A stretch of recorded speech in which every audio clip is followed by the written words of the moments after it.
Hello, everyone. Looks like we are live. I see the clock is kind of ticking. I see you are joining us in the live chat. Thank you so much for being with us today and our new favorite guest, as everyone agrees here on this channel, at least in this matter, which is very, very refreshing for a change. Mr. Alex Krainer is back. Thank you so much, Alex, for joining me. Before we start, I would like to direct you to Alex's Substack, which is already attached down below the live stream. His X account as well, previously known as Twitter, and his website. If you choose to support his work, which I think many of you will, if you haven't already, go over there. And if you choose to support my work, the free of charge way is click the like button, subscribe, leave the comments, share the videos, or become my Patreon local supporter, or other links are down below as well. Welcome back, Alex. Thank you so much for finding time again for my audience. My pleasure, Anya. Always good to join you, and warm greetings to all your viewers and listeners. Thank you. So there is so much to go through, and I have a number of topics. I have actually 5 questions for you. The most important question that I want to ask you, I will save the best for last, as they say. This is not Hitchcock style. I'm not starting with a huge explosion and then we go from there. I kind of reverse it this time. So let's start with this. I will be sharing the video because this is like my new favorite thing lately. And then we will go to a question. Right here. I hope the sound will be good. I will mute myself just in case maybe, or no, if it's echo, but let's play it. I mean, no introduction needed. President Trump. If you don't know who is this, where you see my arrow here, this is Polish Prime Minister Donald Tusk, new/old, since we have experienced this persona before. And Ursula von der Leyen, you know who she is. I call her Ursula the Witch, who represents the European Union. So this will be a short clip. Let's play it and listen to what's up. And, you know, we have over a $300 billion deficit. They don't take our cars. They don't take our farm products. They take almost nothing. And we take everything from them. Millions of cars, tremendous amounts of food and farm products. So the UK is way out of line, and we'll see the UK, but European Union is really out of line. UK is out of line, but I'm sure that one, I think that one can be worked out. But the European Union it's an atrocity, what they've done. I think that we have to do everything to avoid this totally unnecessary and stupid tariffs wars or trade wars. There are clearly new challenges and growing uncertainties. So the European Union is prepared for a robust but constructive dialogue with the United States.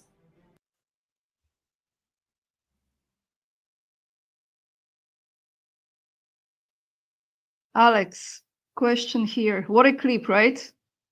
Yeah.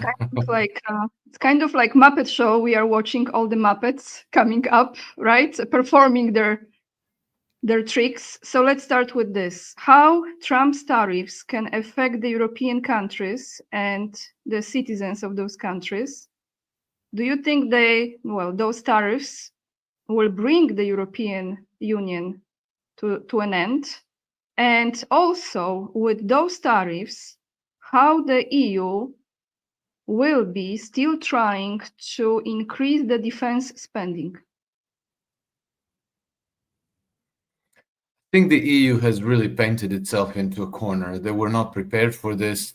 They almost didn't, how do you call it, war game this possibility that a new US administration might come in and change policy. And so now they're completely unprepared. They're completely off guard. I think that from Donald Trump's point of view, obviously, tariffs will cut into European foreign trade. So it will make European goods even less competitive on US markets. They've already become less competitive because we now have the world's highest energy prices, thanks to the insane sanctions they imposed on Russia. And now you add tariffs on top, and then obviously, it becomes very, very difficult for European exporters to compete on the American market. So that's a blow. And then there's also the question of defense spending, because Trump also said that the European nations have to contribute 5% of their GDP to NATO to continue, that's as a condition of U.S. continued involvement in NATO and U.S., let's call it protection. It's practically become a protection racket. Well, it's always been a protection racket. It's just becoming increasingly obvious that this is the case. And then I'll also add the question of Greenland, where Donald Trump has been making very strong statements that the United States need to acquire Greenland for security, for this and that. And he has kind of confronted the Danish government with this, because right now, supposedly Greenland is a Danish territory. Okay, so as my friend journalist Martin Stief pointed out to me the other day, the United States already controls Greenland for all practical purposes. They have military bases there. They have research facilities there. Essentially, they can do whatever they want there, and this has been the case since after World War II.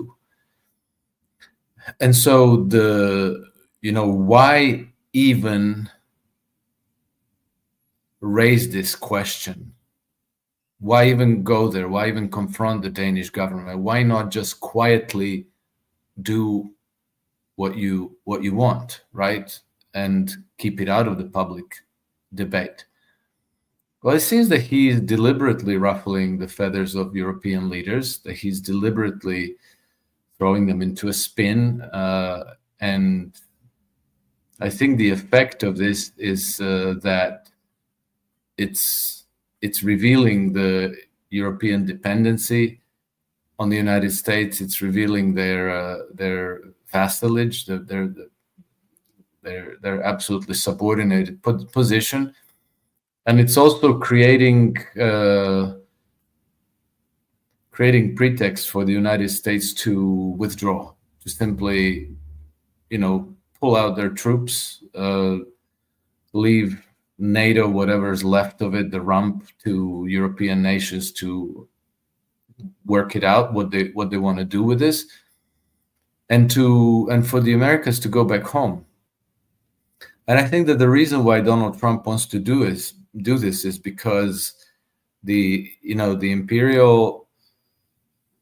keeping all these imperial engagements is extremely costly. And every empire in the world has ultimately crumbled under the cost of maintaining the empire. And so it seems that the ultimate objective of the Trump administration is to voluntarily roll back their imperial engagements. And I think that all these shots against the Europeans are to create the pretext or the conditions for them to say, all right, this is not working out. We're out of here. We're pulling troops out from Italy, from Germany. We're shutting down the military bases, and you all are on your own. So with that, Europe is not going to last much longer in a structure that it has right now. Yes, I think the European Union is ripe for disintegration. I think it's both European Union and NATO are, well, the NATO has already lost its raison d'etre in 1991 with the collapse of the Soviet Union, because it was created as a military alliance to, let's say, contain the Soviet Union and to be the bulwark against the onslaught of communism into the West. In 1991, Soviet Union collapsed.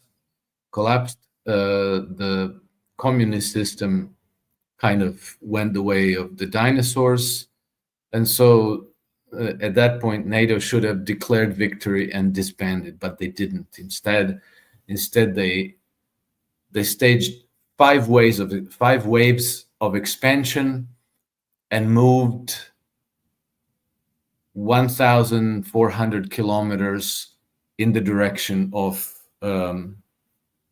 Russia, and then piled up massive amounts of troops and equipment and weaponry against the borders of the Russian Federation. Well, without the United States, that doesn't even make any sense. NATO stands no chance against Russia, even if the Russians, for some reasons, decided to invade Western Europe, which they will not. They have no intention of doing this. But even if they did, they would NATO without the United States would stand no chance. And with the United States, it would still stand no chance. And so if the United States pulls out, NATO's finished. And the European Union, I think it's crumbling under the weight of its internal contradictions. It's supposedly a union of democratic states, but it's ruling by decree. And these decrees are written by a completely unelected bureaucracy. And it's ruled by so many different bodies that we don't even understand what it is. There's European Commission, there's Council of Europe, there's the Parliament, which is mostly a debating body, which, MEPs use to shoot their YouTube videos and then show them around at home to their constituencies and make themselves more popular. But European Parliament doesn't originate laws. They just practically rubber stamp whatever the European Commission wants to implement, almost without fail. And they are becoming an increasingly oppressive force against individual nations that are supposedly voluntary members of that association. And now we have more and more countries that are completely in disagreement. And I think while it's politically difficult for any European leader at this point to say we want out, so the rhetoric is still, oh yeah, we want the European Union, but we want a reformed European Union or something. Many of them actually do want out. And the political forces that want out of both the European Union and NATO are politically gaining strength all across Europe. In Germany, in Hungary, in Slovakia, it's just almost an irreversible tide.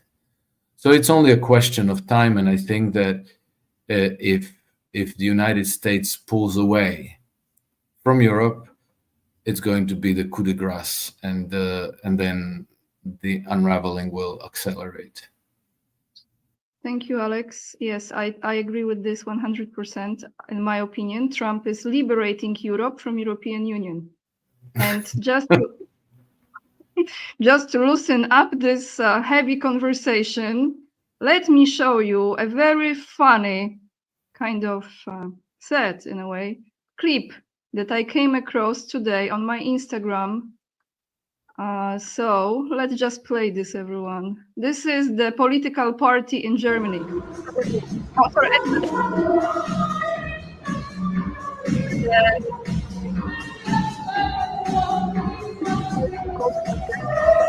Very glad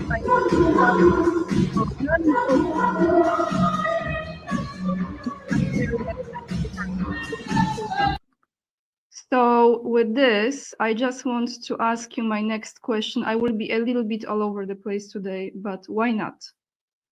Can Trump announce a debt jubilee in the United States?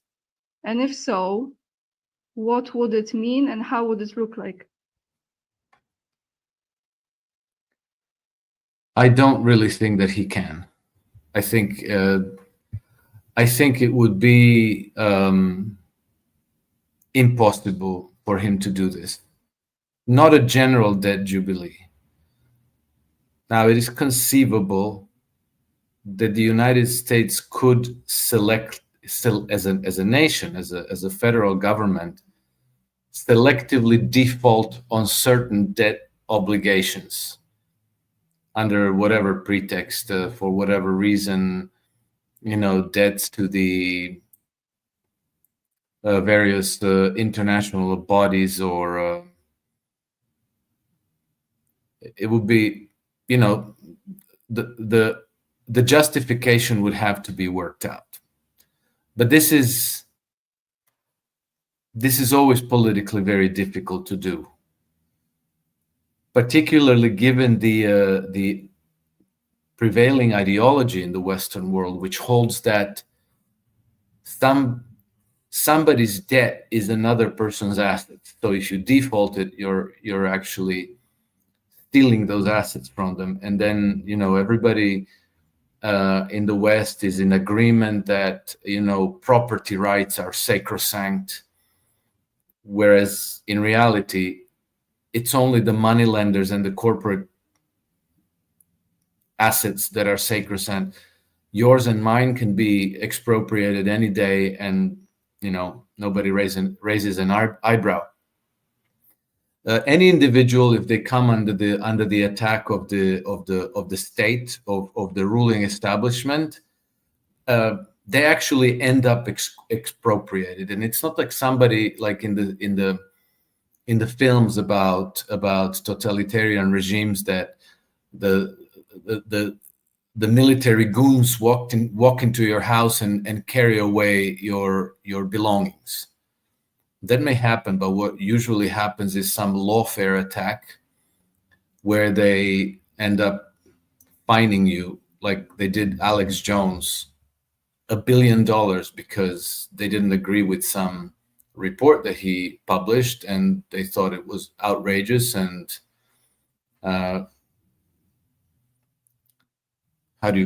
very offensive. So they found him guilty and fined him $1 billion. Of course, he doesn't have $1 billion, so that's pretty much means that you're finished. Same thing happened to Rudy Giuliani in a different way, and I'm not that I'm a fan of Rudy Giuliani or anything, but he recently gave a statement that today he cannot even call a taxi and pay with his own money because he has very close to nothing left, and the money that he whatever he has left, he cannot use it. And that's not how I imagine property, sacrosanct property rights. It's always about the money lenders primarily, and then maybe corporations. But if we talk about defaults, there is an easy way to default, and it's not politically difficult to do, and that is through inflation. So if you borrow a lot of money, and the United States today, the total credit market debt in the United States is about $113 trillion. That means a total of public and private debts. $113 trillion,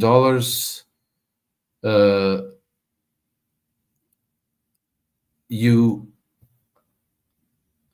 inflate it away. So you print money out of thin air. That is, you create it in the system. You flood all that liquidity into the system. It dilutes the purchasing power of the money, of the currency in circulation, and it enables the government and other holders of debt to repay it with the currency that is worth much, much less. So when you borrowed the money, it was worth something. By the time you repay it, it's worth only a fraction of that. So in reality, that is a form of default, but it happened over, you didn't have to declare to say like, hey, guess what? We're not paying these debts. You instead just gave yourself money printed out of thin air to repay the debts. And nobody noticed until much farther in time. And so you didn't create a political crisis in the process. This is very, very interesting. I'm learning so much because, I'm not an expert in the financial topics, but you explain it in such a way that I really appreciate, because I have a picture of it now when you describe that. Now, since you know so much about history, Alex, and I watch many of your videos, and you really think you study a lot of history, which a lot of this history is also very questionable, right? We have to learn a new history in a way. But I want to take us to a video, and then I will ask you a question about it. I could not stop thinking about it lately, because it's pretty striking to me, the comparison here. Let's play this for a moment. The Gilded Age is often seen as a high point in America's history, characterized by the rise of the industrialized economy after the Civil War. It was a time when American business took off on a grand scale, making several notable business people extremely wealthy. However, although the Gilded Age is remembered as a time of great affluence, it was also a time of great inequality and corruption. Even the phrase, the Gilded Age, was taken from a satirical novel by Mark Twain, published in 1873. It is supposed to imply that something that appears golden on the surface may be corrupt underneath. Shortly after the end of the American Civil War in 1865, the U.S. underwent an enormous burst of economic activity brought about by a wave of industrialization during the renewed peace. The Gilded Age normally refers to this prosperous period between 1870 and 1900, which overlaps with the latter part of the Reconstruction. While the Civil War had some devastating effects on the U.S., it also inaugurated important changes, including the spread of the telegraph and a major expansion of the railways.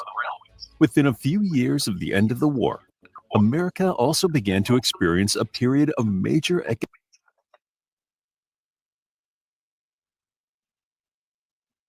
Okay, why I've played this video?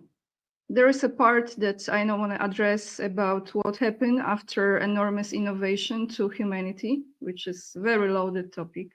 But Alex, we connected the very same day when President Trump was sworn in. And I remember I have asked you the question about the Golden Age. As he mentioned, America is entering the Golden Age. There are cycles in human history.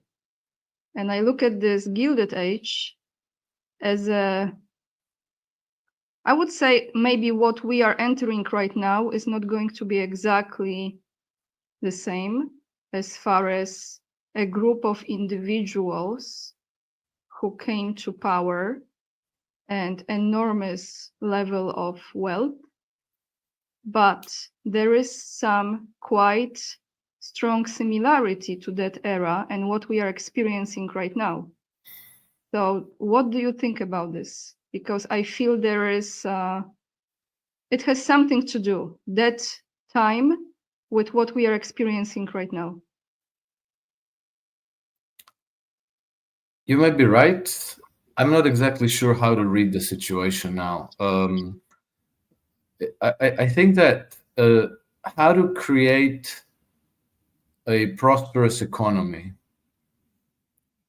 that works for the ordinary people, that raises the people's standard of living, is now sufficiently well understood that if a government wanted to reform their economy and drive it in the direction of raising the living standards for everybody, they should know how to do it. Now, are they politically capable of making those changes? That's a different question. One thing that's a characteristic of the current system in the United States is that it favors very small groups of people. So, when we talk about this AI, artificial intelligence industry, which is very interesting and clearly breaks new ground in technological advancements for humanity. We see that somewhere, someone made the decision that the AI industry was going to be confined to 3 major companies, right? That's according to Mark Andreessen, who wanted to go into AI. Mark Andreessen was the guy who made a big name for himself and a fortune for himself in the 1990s. He was creator of Netscape, one of the first widely available internet browsers. So he was very successful and he made a lot of money, and now he realized the potential of the AI industry, and he wanted to venture into it. But he said in his recent, I think it was his interview with Joe Rogan or a different one, but very recently, he said that he was discouraged from going into AI because they told him, I don't know who exactly, they told him that the United States would just support 3 major AI companies. So, GPT, I guess, Google. And the point is that they thought that they would have an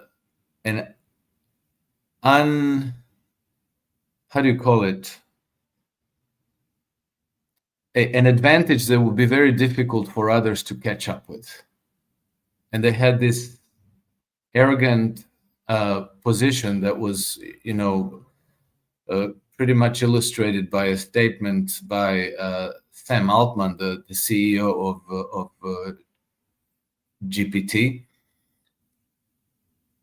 He said that it's completely hopeless to compete with us. You shouldn't even try. Pretty much in those terms, he said it to a question of an attendee at this panel who said, like, hey, what if 3 smart Indian engineers with $10 million in their budget tried to do something similar? And he told them, like, no, don't even try. That's hopeless. But at the very same time when they were talking, this was in 2023, I think, a group of really smart individuals in China was doing the same thing. And then they launched DeepSeek in December 2024, so like barely 2 months ago. And by January 2024, DeepSeek became the #1 downloaded app at Google Play Store. And then everybody flipped out and they said, like, oh my God. And it turns out that the Chinese developed this model for less than $6 million. And so, in the United States, the point I'm making is that in China and perhaps in India, talent is encouraged to venture and they get funding and support. And their ventures are incubated by the system to allow them to launch new innovative products. And not just a handful of engineers, but whole companies, whole industries, whole ecosystems in the economy. And so, we don't see this just in AI. We see it practically across the board. We saw that, China in the last 20 years, they built 38,000 kilometers of high-speed railroads. Whereas the United States, if you take, the American politicians have been talking about high-speed railroads at least since George W. Bush. I remember him talking about high-speed railroads and clean diesel technology and all these wonderful things, but then nothing is done. That is, a lot of money is spent, but nothing is done. With respect to high-speed railroads, I think that with all the construction projects in the United States, They have about 120 miles under construction at absolutely enormous costs, and there's nothing to show for it. Last year, there was like a California High-Speed Railroad Authority, something that exists under that thing, triumphantly announced that they completed 1,600 feet of a high-speed railroad. 1,600 feet. It took them 9 years and $11 billion to build those 1,600 feet. And so when you take that, it costs something like almost $7 million per foot. And you compare that with what the Chinese are doing. Chinese are building high-speed railroads at a cost of about, let's say, $35 million per mile. The difference is 1,000-fold. And then you can look at the car production. You can look at the defense industries. You can look at the nuclear power plants. Chinese nuclear power plants cost something like 20% of what American-built nuclear power plant costs. That is electricity. The cost of the whole thing is less than a fifth of the American versions. And so it's just one thing after another. And there's an Australian institute that has been ranking countries in their leadership positions across 64 key technologies in the world. And they've looked at the data going back 20 years, right? And so back in 2003 or 2006, in the early 2000s, let's call it, the United States was leading in 60 out of 64 key technologies, was world leader, world number one, and China only 3. Today, China is leading in, I think, 57, and the United States only 7. There's been like a complete inversion. And when I looked at all this data, what comes through is that in almost every industry, the United States is favoring an oligarchy, a small group of very large corporations that, rather than driving innovations, they position themselves to make sure that they control the market. And then they spend money like there's no tomorrow. It's almost like they believe that the more money they spend, the better. So very recently, Donald Trump announced that they would be investing $500 billion into these AI infrastructure projects. And the Chinese, DeepSeek, they developed for $6 million. And then, same thing with the high-speed railroads, same thing with healthcare, same thing with absolutely everything. They just throw hundreds upon hundreds of billions of dollars and make sure that all this money is allocated not to Mark Andreessens of this world or, anonymous teams of engineers, scientists, whatever, who have ideas, who are driven by a passion to create something new, but instead they allocate it to these mastodontic corporations who basically just end up wasting it. And so, do that for 20 years, and now you've gone from the absolute world leaders in most advanced technologies to a laggard, and you've given the advantage to the Chinese and to other countries, India, Russia. I mean, more and more countries are taking up leadership positions in this or that technology. And in the United States, and when I say United States, the rest of the Western powers are barely worth mentioning.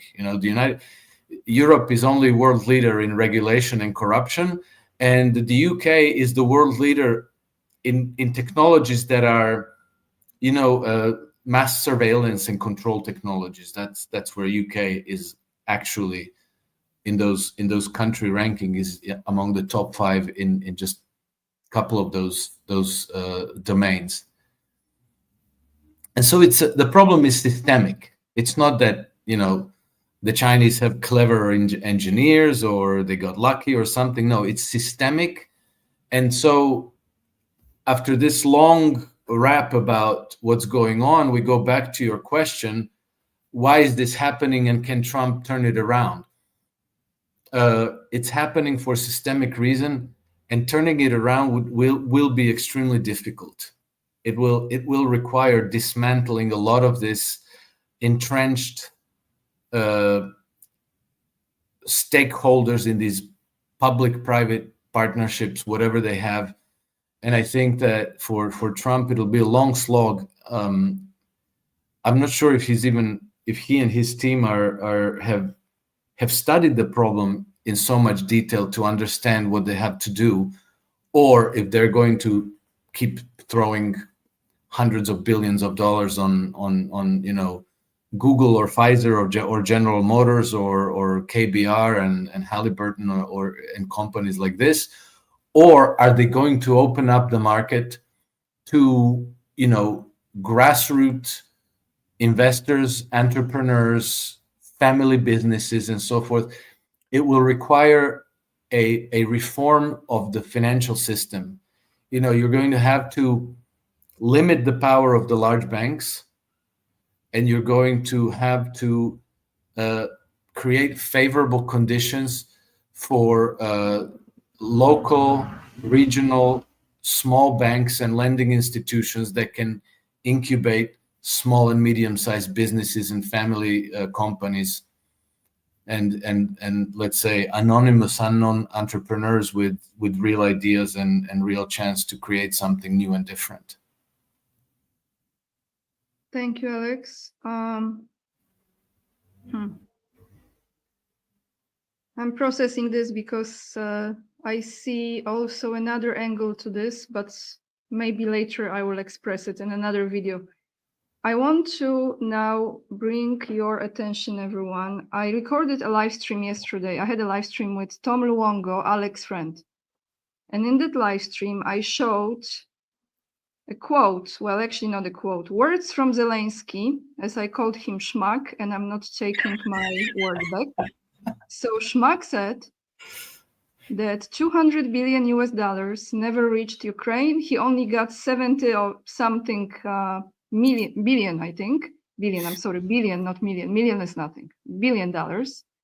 So he doesn't know where it went, and maybe Trump's people should audit the situation. But that is one side of the story. What I really want to go to now is this, because in my opinion, as Tom was saying this yesterday, and I agree, US aid, FBI, Ukraine project, other projects is all the same basket, just different, like Eastern eggs, different colors, but you carry it in one basket. And I want to go to this now. And I hope, Alex, you don't mind, I'm like obsessively sharing those videos, but they kind of highlight the topics. So let me just take you to this one because it's an important one.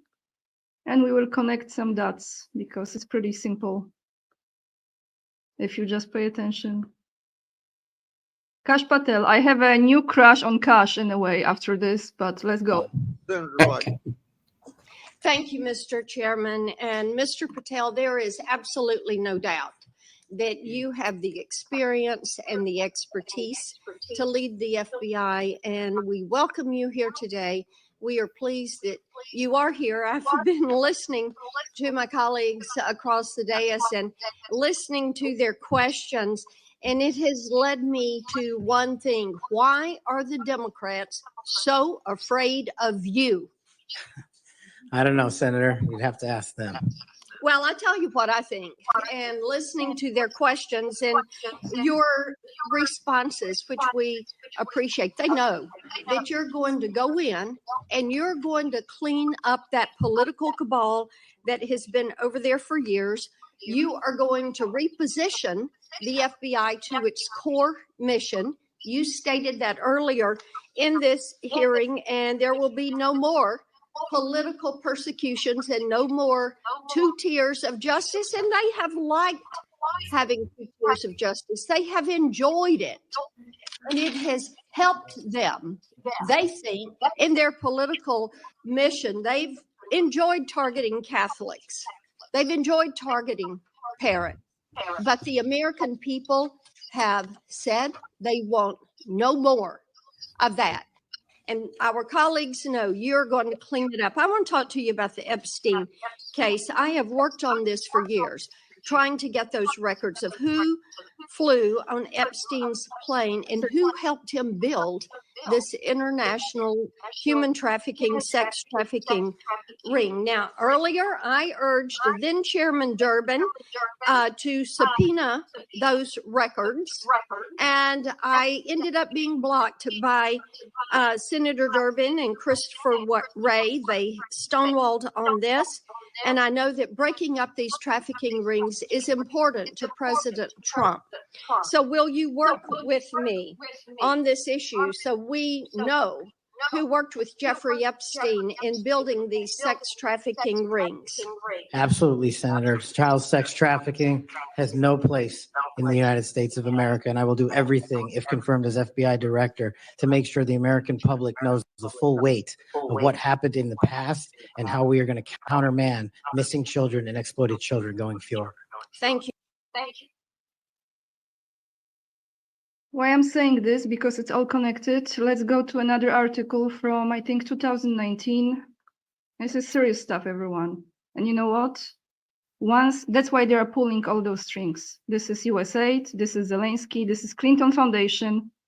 It's all connected. It's all connected. So this list, let's see, Chuck Schumer. This is old article from July 10th, 2019. Schumer got thousands in donations from Jeffrey Epstein. Yes, this is old. But what is not old, what is very new, is very recent Chuck Schumer post. And I don't have X personally, but he does. And this is his reaction to Trump's tariffs.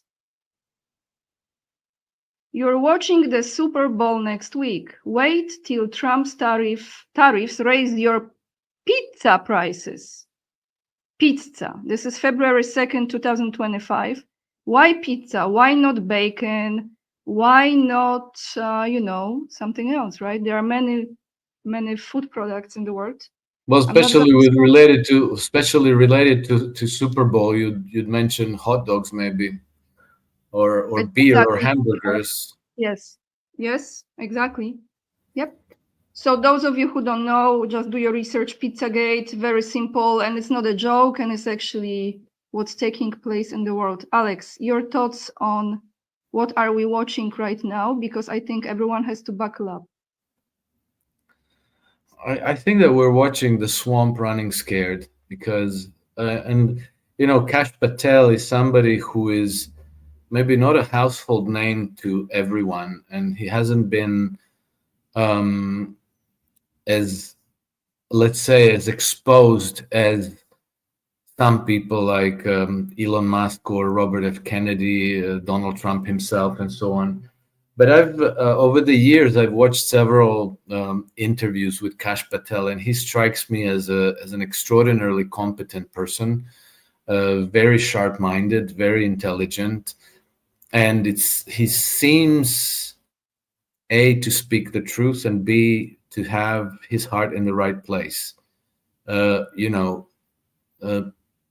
Maybe the closest that we have to a true representative of the people of the United States, or humanity in general. And I think it's not an accident that Donald Trump wanted him as the head of the FBI, because the FBI has been also one of the epicenters of the swamp, of the corruption in the whole system. And so to reform it, you have to reform the FBI, and you have to put somebody there who is competent, who knows what they're doing, and who has the heart in the right place. And so now, all the other swamp creatures, all the swamp creatures are afraid for their futures, because the whole way that the corrupt swamp functions is by attracting to itself corruptible, compromised people, and their corruption and the ways that they're compromised is known. There is evidence for it. This is the way they're controlled. They all have control files. Maybe this one is fond of drugs, the other one is fond of small boys, the third one is fond of money and insider dealing and whatnot, and some of them are fond of all of those things. And I think that between the NSA, the FBI, all these systems of surveillance, they have and not to mention the entrapment operation like Jeffrey Epstein's and probably others that we don't know about. Alex, Kash, can I just mention something here? I'm so sorry. Can I mention something yeah, of here? course. Twice I recorded videos about Elena Zelensky's foundation that is connected to Clinton's foundation, and that foundation supports the pedophiles in Europe, highly ranked pedophiles in Europe, with orphans from Ukraine. This is ongoing project, and I'm sure you heard about it. So this is really all connected, and I don't really understand how people don't pay attention to this, because it really is. It's all those organizations are part of the same human trafficking, just different angles of it. Yeah. And I think that this is part of the entrapment process and a part of, rewards. Because, if you attract to yourself people who are sexual deviants, who have maybe sadistic fantasies, and I think there's a statement on circulating around social media of a British politician. I think he gave the statement many years ago, maybe even in the 90s or even in the 80s. But I think he was in charge of defending these pedophiles in courts, and he said how it's actually very useful to do that, because once you got the chap off the hook, then they will do a lot for you. He was actually spelling it out. And now this clip is circulating on the internet. But this is, it's kind of obvious. You get somebody into a compromised position, and then they have to do what you tell them to do. And whatever you tell them to do, the more owned they are, the more they have to do, and the less they can resist things, even if it goes rebel. Yeah, they can do nothing. They just have to go along with it. And so Kash Patel might be now in possession of a mountain of evidence, who these people are, what's in their control files, and they might be able to clean up the swamp, really drain the swamp, and probably use some of these people against others. And say get somebody and say, like, okay, look, we can give you a light treatment, or we can let you off the hook entirely, but we need you to rattle off on these other people. And so now, of course, knowing what they know about themselves, they're probably very, very scared. We'll see what happens, because scared people are capable of desperate acts. many people still fear for the lives of Donald Trump and Robert F. Kennedy Jr. and everybody in this administration, including Kash Patel. So let's pray that they remain safe and that they are able to do their job effectively and to the satisfaction of the people who put them there.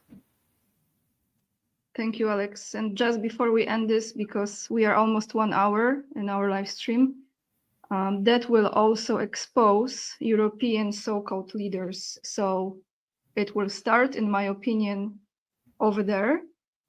But once certain documents, overspending, projects that US was investing money in is all connected, so sooner or later, people gonna hear about their heroes, and it will be not easy. Thank you, Alex. Maybe among them, Ursula fond of lying as well. The witch. They are all part of something, for sure. Thank you so much, Alex, for joining me. I really appreciate your time. Thank you My for the pleasure, Anya. Always good to join you. Thank you. Thank you. I was trying not to read the comments today because some strange people, I don't know where they came from, but it's okay. I just focus on my guest today mainly. Those of you who are open-minded and maybe didn't comment, I appreciate very much. And to support Alex Krainer, scroll down. You have the Substacks there. You have Alex's account on X, as well as his website. And if you appreciate the content I provide, hit the like, subscribe, share the videos, and we see you in the next one. Thank you, everyone. Thank you.